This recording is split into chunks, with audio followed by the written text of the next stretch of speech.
విలువ పెట్టి కొనబడిన వారు గనుక మీ దేహముతో దేవుణ్ణి మహిమపరచుడి. 1 కొరింథీయులకు రాసిన పత్రిక 6వ అధ్యాయము 20వ వచనము. యేసు ప్రభు నిన్ను విలువ పెట్టి కొన్నాడు, తన స్వరక్తంతో కన్నాడు. నీవు ఆయన సొత్తు. చాలాసార్లు నేను దేవుని బిడ్డను అని రోషముతో చెబుతాము, కానీ సాతానుకు ఇష్టమైన పనులు అనగా చెడు పనులు, అబద్ధము, దొంగతనము, వ్యభిచారము, నరహత్య, కామ వికారముతో కూడిన అసహ్యమైన తలంపులు, ఇవన్నీ సాతానునికి ఇష్టమైన పనులు. వీటిని చేసి వారిని సంతోషపెడుతూ ఉంటాము.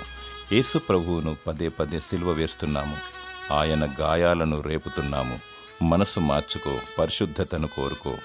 దేవుడు నీ అంతరాత్మలో సత్యమును కోరువాడు. చూపు ద్వారా, క్రియ ద్వారా, తలంపు ద్వారా, మనసు ద్వారా, వినికిడి ద్వారా, ప్రాణాత్మ దేహము ద్వారా చేసిన ప్రతి తప్పిదమును క్షమించమని కోరుము. దేవుడు నిన్ను క్షమిస్తాడు. ఆయన ప్రాణాత్మ దేహములను నరకములో వేయగల శక్తిమంతుడు. ఆయనకు మాత్రమే భయపడుము. దేవుణ్ణి మహిమపరచుము. దేవుడు నిన్ను పవిత్రపరిచి నిన్ను దీవించునుగాక. ఆమేన్.